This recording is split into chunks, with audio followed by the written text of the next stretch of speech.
c'est une question qui agace beaucoup de neurobiologistes. Et si on pouvait utiliser 100% de notre cerveau? L'idée selon laquelle on n'utiliserait que 10% de notre cerveau est très répandue. Mais elle n'a en réalité aucune origine scientifique claire. Elle a surtout été popularisée avec le cinéma, avec des films comme Lucy, où une fille accède à 100% de ses capacités cérébrales et développe des super pouvoirs.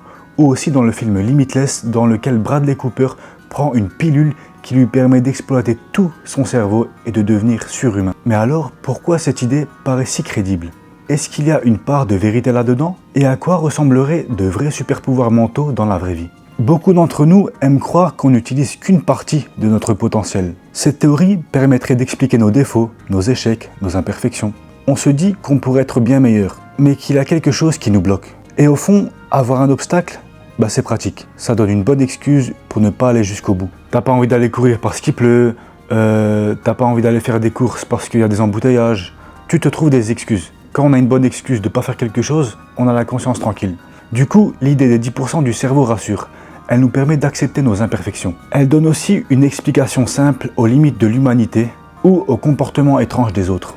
On se dit alors, on est une espèce supérieure, mais on ne peut pas accéder à tout notre potentiel parce qu'on n'utilise que 10% de notre cerveau. Et cette explication, elle est confortable, parce qu'elle nous valorise tout en nous donnant des excuses. Mais désolé de casser ce mythe, cette idée a été largement démontée par la science. Les scanners cérébraux modernes montrent que tout le cerveau est actif, même quand on se repose, et même quand on dort d'ailleurs. En réalité, on utilise déjà l'ensemble de notre cerveau. Je sais que ça peut être un peu décevant si tu croyais vraiment à cette théorie, mais tu n'es pas le seul. Des études ont montré qu'environ la moitié des enseignants en Europe y croyaient encore.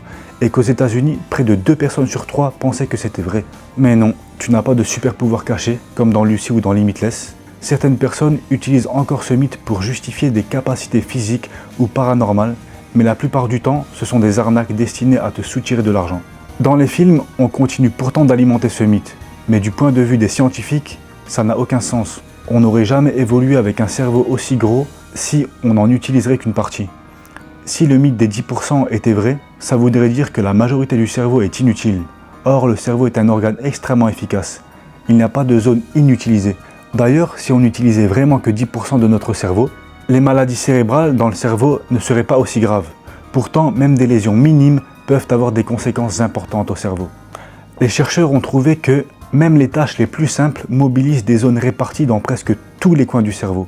Il n'existe donc pas de pilule magique pour activer 100% du cerveau, comme dans le film Limitless, puisque c'est déjà le cas. D'ailleurs, si tu l'as pas vu, je te le conseille. En revanche, certaines substances peuvent améliorer temporairement la mémoire, l'attention ou la vigilance. Le café par exemple. Une quantité modérée de café nous aide à nous sentir plus éveillés, plus concentrés, à travailler, étudier ou tenir pendant des réunions interminables. Pour beaucoup de gens, se concentrer sans café est devenu très difficile. Alors, est-ce que boire plus de café permet d'utiliser encore plus son cerveau? Est-ce que ça peut faire de toi une sorte de super-héros? En fait, pas vraiment. Trop de café, comme trop de n'importe quoi, c'est mauvais. Le café stimule l'adrénaline, ce qui peut rendre nerveux, surtout chez les personnes anxieuses. Le cœur s'emballe, le mode fuite ou combat s'active et tu peux paniquer pour pas grand-chose. Il y a aussi une autre substance qui s'appelle l'adéral.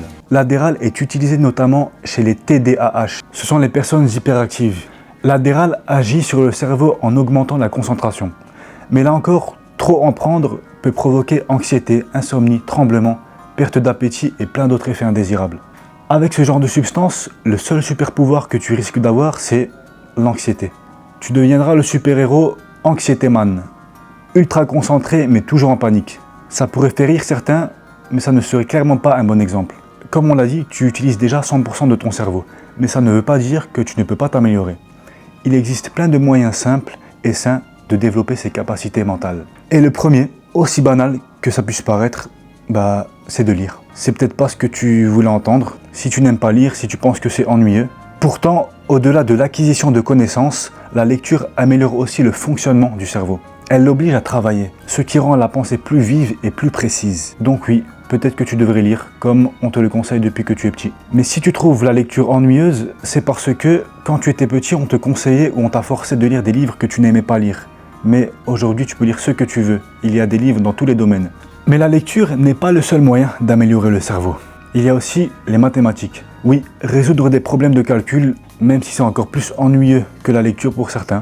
Pourtant, les exercices de calcul ont de vrais bénéfices, notamment pour ralentir le déclin du cerveau avec l'âge. Alors oui, la lecture et les mathématiques ne te donneront pas des super pouvoirs comme dans Limitless ou dans Lucie, mais ça t'aidera à être plus efficace quand ton cerveau sera mis à l'épreuve. Par exemple, dans la rue ou quand le prof te pose une question en classe et que tu réponds immédiatement, tu passes pour le gars le plus intelligent de la salle, ou le mec qui trouve des solutions dans la rue. Et donc après le super-héros anxiété-man, maintenant il y a intelloman. Donc si tu combines super anxiété et super intello, tu obtiens quelqu'un qui est toujours à l'heure, qui fait tous ses devoirs. Il fait tout ce qu'on lui demande, connaît toutes les réponses et ne sort jamais avec personne. Un profil très anxieux et très ennuyeux.